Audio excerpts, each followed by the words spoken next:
তোমারে বান্দার হকি নষ্ট করা থেকে বাঁচাও মোদের, দাও এমন উৎসাহ মোদের ইয়ারা।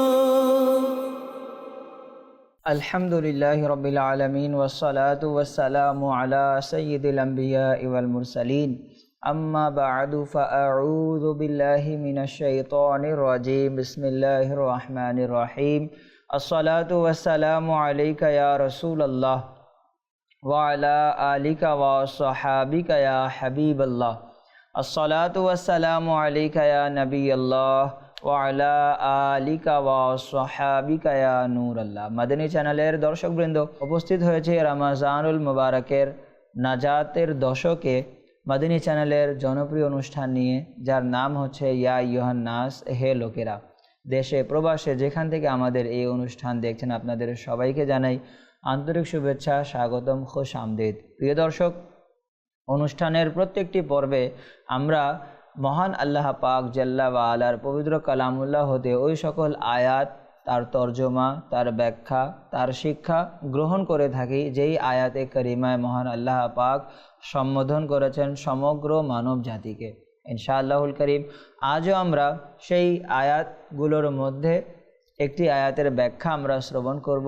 আসুন তার পূর্বে আখরি নবী মক্কি মদনী মোহাম্মদ আরবি সাল্লাল্লাহু তাআলা আলাইহি ওয়া আলিহি ওয়াসাল্লামের প্রতি দুরুদে পাক পাঠ করার একটি হাদিসে পাক আমরা শ্রবণ করে নেই। প্রিয় নবী সাল্লাল্লাহু আলাইহি ওয়াসাল্লাম ইরশাদ করেছেন, নিশ্চয়ই আল্লাহ পাক জাল্লা ওয়া আলা আমার কবরে একজন ফেরেশতা নিযুক্ত করেছেন, যাকে সমস্ত সৃষ্টির আওয়াজ শোনার ক্ষমতা প্রদান করা হয়েছে।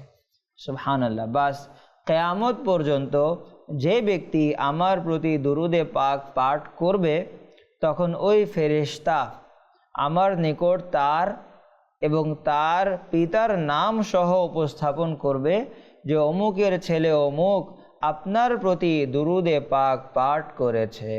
সুবহানাল্লাহ। সাল্লু আলাল হাবিব সাল্লাল্লাহু তাআলা আলা মুহাম্মদ সাল্লাল্লাহু আলাইহি ওয়াসাল্লাম। প্রিয় দর্শক মণ্ডলী, গত পর্বে আমরা সূরা হুজরাত আয়াত নম্বর 13 শোনার সৌভাগ্য অর্জন করেছিলাম, যে আয়াতে কারিমায় মহান আল্লাহ পাক ইরশাদ করেছিলেন যে গর্ব করিও না। গর্ব কেন করবে? আল্লাহ তাবারক ওয়া তাআলা জাল্লা ওয়ালা গোত্র হিসেবে প্রেরণ করেছেন। আল্লাহ পাক জাল্লা ওয়ালা মানব জাতিকে শাখা প্রশাখায় গোত্র গোত্র করে আল্লাহ পাক সৃষ্টি করেছেন। সুতরাং গোত্রের ওপরে, বংশের ওপরে তোমরা নিজেদেরকে গৌরবিত মনে করো না। কেন? যে আল্লাহ পাকের দরবারে ফর্সার মর্যাদা কালোর উপরে, ধনবান ব্যক্তির মর্যাদা গরিবের উপরে নয়। আল্লাহ পাক জাল্লা ওয়ালার দরবারে মর্যাদাবান ব্যক্তি হচ্ছে সেই যে তোমাদের মধ্যে অধিক খোদাভীরু। যে তোমাদের মধ্যে মহান আল্লাহ পাক জাল্লা ওয়ালার দরবারে সর্বোত্তম হচ্ছে সেই যে অধিক খোদাভীরু। আল্লাহ তাবারক ওয়া তাআলা আমাদেরকে খোদাভীরু হওয়ার তৌফিক দান করুক। প্রিয় দর্শক মণ্ডলী, যেভাবে আমাদের শারীরিক রোগসমূহ থাকে, অনুরূপ আমাদের অভ্যন্তরীণ রোগও থাকে। তন্মধ্যে অন্যতম হচ্ছে একটি অহংকার করা। এটি হচ্ছে বাতিনি রোগ, এটি হচ্ছে অভ্যন্তরীণ রোগ। শারীরিক রোগ এতটুকুই আমাদের কষ্ট করবে, এতটুকুই আমাদের পেরেশানিতে ফেলবে যে আমাদের প্রাণ নিয়ে নিবে। কিন্তু বাতিনি রোগ, অভ্যন্তরীণ রোগের ভয়াবহতা হচ্ছে এরকম যে এই রোগসমূহ বান্দার ঈমানকে নিয়ে নেয়। তো অভ্যন্তরীণ রোগসমূহের ইলম, জ্ঞান জানা আমাদের উপরে ফরজ। তো অভ্যন্তরীণ রোগসমূহ অসংখ্য, তন্মধ্যে অহংকার হচ্ছে অন্যতম। প্রিয় দর্শক মণ্ডলী, আজকাল আমাদের সমাজে দেখা যায় অনেকে অহংকার আমরা করে থাকি। ধনীরা গরিবদের উপরে করে থাকি, যারা ফর্সা তারা কালোর উপরে করে থাকি, টাকা পয়সাওয়ালা মানুষ গরিবের উপরে করে থাকি। বিভিন্ন পর্যায়ে আমরা কি করি? অহংকার করে থাকি। তো আজকে ফরজ উলুম সমূহের মধ্যে একটি ইলম আমরা অহংকার সম্পর্কে জানব।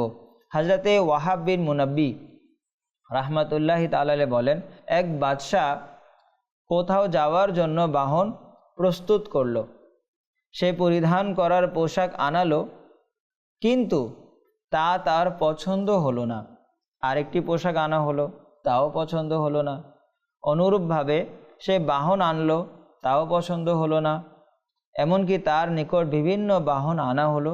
তখন সে সবচেয়ে উত্তম বাহনে আরোহণ করলো। ততক্ষণে ইবলিস এলো, সে তার নাকে ফুঁক দিল। তখন সে অহংকারে পূর্ণ হয়ে গেল। অতঃপর সৈন্যদের সাথে নিয়ে চলতে শুরু করলো এবং অহংকারের কারণে মানুষের দিকে তাকাচ্ছিল না, মানুষদেরকে তুচ্ছ মনে করছিল। তখন এক ব্যক্তি এলো যার কাপড় ফাটা ও পুরনো ছিল।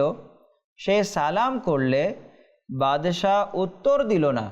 দেখেন অহংকার কত বেশি, কেউ সালাম করলো ফাটা ছিঁড়া কাপড় পরিধান করে, বাদশাহ তাকে সালামের উত্তরও দেয় নাই। সে বাদশাহর বাহনের লাগাম ধরে নিল। বাদশাহ বলল, লাগাম ছেড়ে দাও, তুমি খুবই অসভ্য আচরণ করছো। সে বলতে লাগলো, আমার তোমার সাথে একটি কাজ আছে। বাদশাহ বলল, আমার নামা পর্যন্ত ধৈর্য ধারণ করো। সেই ব্যক্তি বলল, না, এখনই কাজ আছে। আল্লাহু আকবার। অতঃপর সে লাগাম ভালোভাবে চেপে ধরল। বাদশাহ বলল, বলো কি কাজ? সে বলল, গোপন কথা। বাদশাহ তার মাথা ঝুঁকিয়ে তার নিকটবর্তী করল। তখন সে কানে কানে বলল, কি বলল জানেন প্রিয় দর্শক? সে বলল, আমি হলাম মৃত্যুর ফেরেশতা, আমি হলাম মালাকুল মউত। আল্লাহু আকবার। এ কথা শুনে বাদশার রং পরিবর্তন হয়ে গেল, জিহ্বা ঝুলে পড়তে লাগলো আর তাকে বলতে লাগলো, এতটুকু সময় দাও যে আমি বাড়ি গিয়ে আমার কাজগুলো সম্পন্ন করে নিই এবং পরিবারকে আল বিদা বলে দেই। মালাকুল মউত হযরতে আজরাইল আলাইহিস সালাম বললেন, না, আল্লাহ পাকের শপথ, এখন তোমার নিজের মালামাল ও পরিবারকে দেখা কখনোই নসিব হবে না। অতঃপর তার রূহ কবজ করে নেওয়া হলো এবং সে কাঠের টুকরোর ন্যায় পড়ে গেল। আল্লাহু আকবার। বর্ণনাকৃত ঘটনা থেকে জানা গেল, গর্ব ও অহংকার শয়তানের পক্ষ থেকে হয়ে থাকে। গর্ব ও অহংকার লিপ্ত ব্যক্তি নিজেকে অনেক মহান আর মানুষকে নিকৃষ্ট ও অপদস্থ মনে করতে থাকে। গর্ব ও অহংকারে লিপ্ত হয়ে মানুষ নিজের থেকে কম মর্যাদাবানদেরকে সালামের উত্তর দেয়াও নিজের জন্য অপমানকর মনে করে। গর্ব ও অহংকারে লিপ্ত হয়ে মানুষ শুধু দুনিয়াবি উন্নতিতেই লেগে থাকে এবং কবর ও আখিরাতের প্রস্তুতি ও পরীক্ষা থেকে উদাসীন থাকে। প্রিয় দর্শক মণ্ডলী, গর্ব করা আমাদেরকে ত্যাগ করতে হবে। নিজেকে গর্ব করব, কোন বিষয়ে গর্ব করব? আল্লাহ তাবারক ওয়া তাআলার ইবাদত আমাদের দ্বারা হয় না, আবার গর্ব কিসের গর্ব? আচ্ছা, গর্ব কাকে বলে? আসুন আমরা গর্বের সংজ্ঞা জেনে নেই।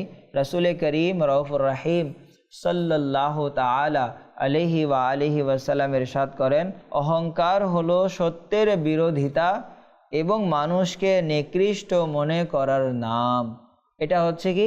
অহংকার। ইমাম রাগিব ইস্পাহানি রহমতুল্লাহ আলাইহি লিখেন, অহংকার হলো যে মানুষ নিজেকে অপরের চেয়ে উত্তম মনে করা। হযরত আল্লামা আব্দুল গনি নাবলুসি রহমতুল্লাহি আলাইহি বলেন, নিজেকে অপরের চেয়ে উত্তম ও উচ্চ এবং অনন্য মনে করে খুশি হওয়াকে অহংকার বলে। প্রিয় দর্শক মণ্ডলী, ইমামে গাজালি রহমতুল্লাহি তাআলা আলাইহি বলেন, অহংকার হচ্ছে 3 প্রকারের। অহংকার কত প্রকারের? 3 প্রকারের। নাম্বার 1, ওই অহংকার যা আল্লাহ পাকের বিরুদ্ধে হয়, যেমন ইবলিস, নমরুদ, ফেরাউনের অহংকার বা এরূপ লোকের অহংকার যে নিজেকে খোদা দাবি করে এবং আল্লাহ পাকের বান্দাকে ঘৃণার কারণে মুখ ফিরিয়ে দেয়। নাম্বার 2, ওই অহংকার যা আল্লাহ পাকের রসুলের বিরুদ্ধে হয়, যেমনভাবে মক্কার অমুসলিমরা করেছে এবং বলেছে যে আমরা আপনার মতো মানুষের আনুগত্য করব না, আমাদের হেদায়েতের জন্য আল্লাহ পাক কোনো ফেরেশতা বা সরদার কেন পাঠাননি, আপনি তো একজন এতিম লোক, মাআযাল্লাহ। নাম্বার 3, ওই অহংকার যা সাধারণ মানুষের প্রতি করা হয়, যেমন তাদেরকে ঘৃণার দৃষ্টি দেখা, তাদের অধিকারকে অস্বীকার করা এবং নিজেকে উত্তম ও বড় মনে করা। এই 3 নাম্বার অহংকার আমাদের সমাজে খুব বেশি প্রচলিত। প্রিয় দর্শক মণ্ডলী, আল্লাহ পাক ও তার রাসূল সাল্লাল্লাহু আলাইহি ওয়াসাল্লামের দরবারে অহংকার করা কুফর, আর সাধারণ বান্দার প্রতি অহংকার করা কুফর নয়, কিন্তু এর গুনাহ অনেক বড়।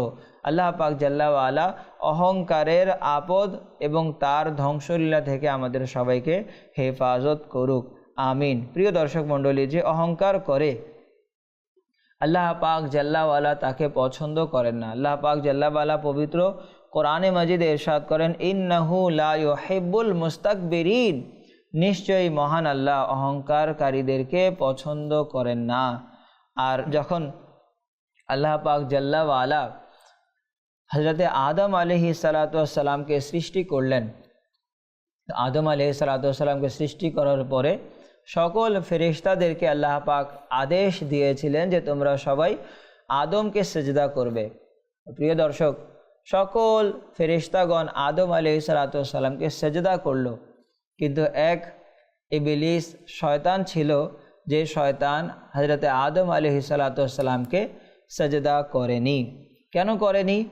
কোরআনে পাক বলে, খালাকতানি মিন নারি ওয়া খালাকতাহু মিন তিন। যখন আল্লাহ পাক তাকে জিজ্ঞাসা করলেন, হে ইবলিস, তুমি আদমকে সিজদা করনি কেন?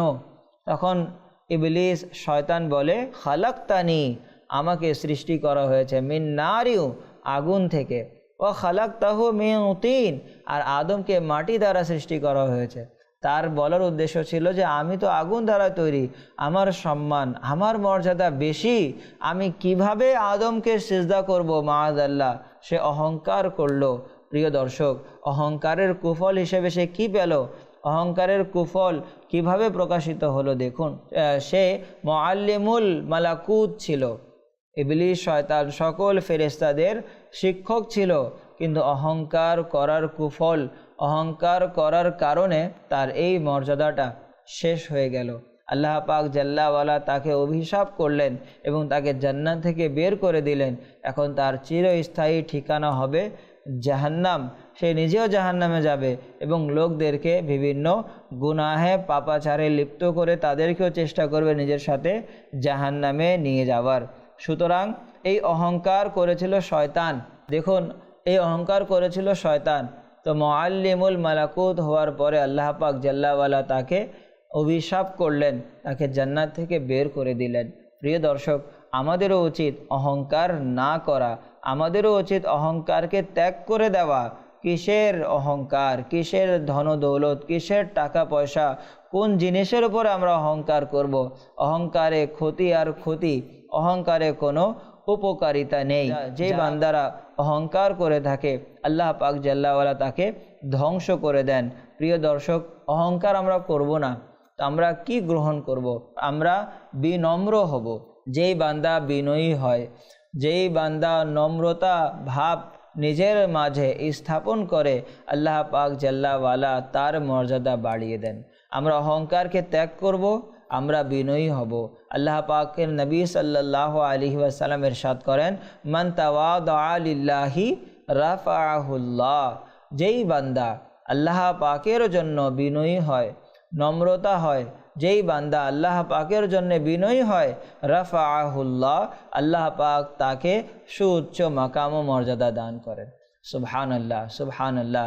এই হাদিসে মোবারকার উপরে যখন আমরা দেখি সাহাবা একরামদের আমল অতুলনীয়, আল্লাহু আকবার। সাহাবা একরামদের আমলের উপরে আমরাও আমল করতে ইচ্ছুক হই, আমরাও আমল করতে মগ্ন হয়ে যাই। প্রিয় দর্শক, আজ আমরা ফকিরের সাথে, মিসকিনদের সাথে আমাদের বিহেভিয়ার, আমাদের আচরণ কেমন হয়ে থাকে? আমরা তুচ্ছ দৃষ্টিতে তাদেরকে দেখি। তাদের সাথে খাবার খেতে বসা আমাদের নিজের লজ্জাজনকের কারণ হয়ে যায়। কোরবান যান সাহাবা একরামদের প্রতি, যারা নবী পাক সাল্লাল্লাহু আলাইহি ওয়াসাল্লামের হাদিসের উপর কীরকম আমলকারী ছিলেন, আমলধারী ছিলেন। হজরতে সৈয়দনা ইমামে হুসাইন রাদিয়াল্লাহু তাআলা আনহুর আমল, আল্লাহু আকবার।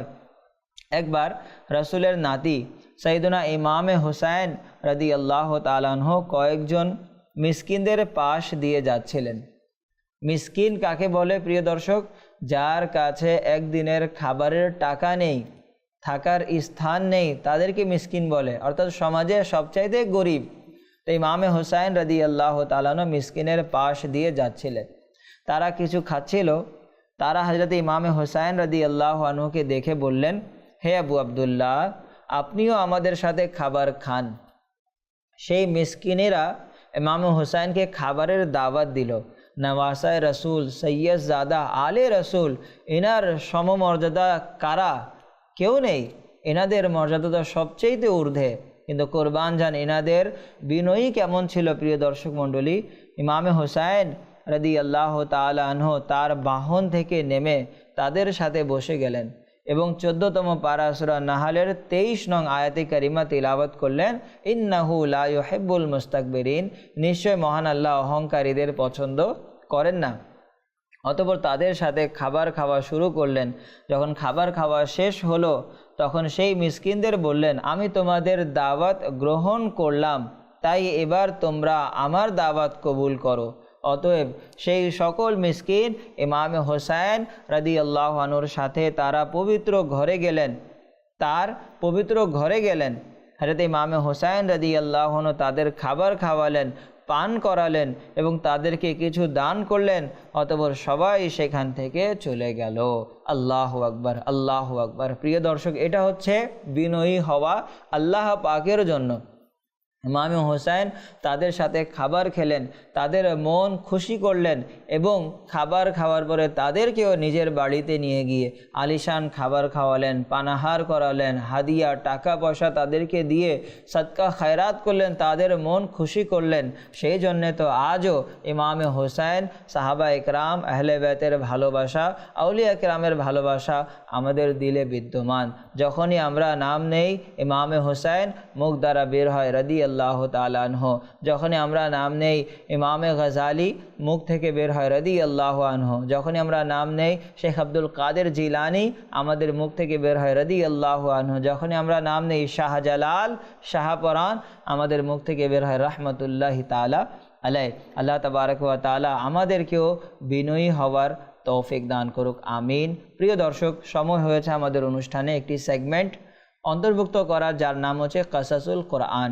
সাল্লু আলাল হাবিব সাল্লাল্লাহু আলা মুহাম্মদ সাল্লাল্লাহু আলাইহি ওয়াসাল্লাম। প্রিয় দর্শক মণ্ডলী, উপস্থিত হয়েছি ইয়া আইয়ুহান নাস অনুষ্ঠানের সেগমেন্ট কাসাসুল কোরআন নিয়ে। এই সেগমেন্টে আমরা মহান আল্লাহ পাক জাল্লা ওয়ালার পবিত্র কালামুল্লাহ হতে একটি ঘটনা আমরা শ্রবণ করি, যার মধ্যে আমাদের জন্য রয়েছে অসংখ্য শিক্ষা। আজকে আমরা হযরত ঈসা আলাইহিস সালাতু ওয়াস সালামের ব্যাপারে আমরা শ্রবণ করব। যখন হজরতে মরিয়ম রাদিয়াল্লাহু আনহা হজরতে ঈসা আলাইহিস সালামকে কোলে নিয়ে বনি ইসরাইলের লোকালয়ে আসেন, তখন জাতি তার প্রতি অপকর্মের অপবাদ লেপন করলো এবং লোকেরা বলতে শুরু করলো যে, হে মরিয়ম, তুমি এটা খুবই খারাপ কাজ করেছো, অথচ তোমার পিতামাতার মাঝে কোনো খারাপ অভ্যাস ছিল না, আর তোমার মাও দুশ্চরিত্রা ছিল না। প্রিয় দর্শক মণ্ডলী, হয়েছিল এরকম যে হজরতে মরিয়ম রাদিয়াল্লাহু তাআলা আনহা, ইনার গর্ভে হজরতে ঈসা নবী আলাইহিস সালাতু ওয়াস সালাম আসেন। কিভাবে আসেন? হজরতে জিবরিল আলাইহিস সালাতু ওয়াস সালামের ফুৎকারের মাধ্যমে তিনি ফুঁক দিয়েছিলেন। হজরতে জিবরাইল আলাইহিস সালাতু ওয়াস সালামের ফুৎকারের বরকতে হজরতে মরিয়ম রাদিয়াল্লাহু তাআলা আনহা গর্ভধারণ করেছিলেন। মরিয়ম রাদিয়াল্লাহু তাআলা আনহার কারো সাথে বিয়ে হয়নি। সমাজের লোকেরা দেখছে মরিয়ম রাদিয়াল্লাহু তাআলা আনহার তো কারো সাথে বিয়ে হয়নি, এই সন্তান কিভাবে আসলো? তো যখন ঈসা নবীর জন্ম হলো, সমাজের সম্প্রদায়ের সকল লোকেরা হযরতে মরিয়ম রাদিয়াল্লাহু তাআলা আনহাকে দুশ্চরিত্রা বলে আখ্যায়িত করতে লাগলো আর বলতে লাগলো, তোমার পিতা মাতার মাঝে কোনো খারাপ অভ্যাস তো ছিল না, তোমার মাঝে কিভাবে আসলো? আল্লাহু আকবার। স্বামী ব্যতীত তোমার ছেলে কিভাবে হয়ে গেল? যখন জাতি অনেক বেশি বিদ্রুপ কটাক্ষ করতে লাগলো, তখন হযরতে মরিয়ম রাদিয়াল্লাহু তাআলা আনহা নিজে তো চুপ ছিলেন, কিন্তু বললেন, এই শিশুর কাছ থেকে তোমরা সব কিছু জেনে নাও যে এখন একেমাত্র নবশিশু আমার কোলে রয়েছে।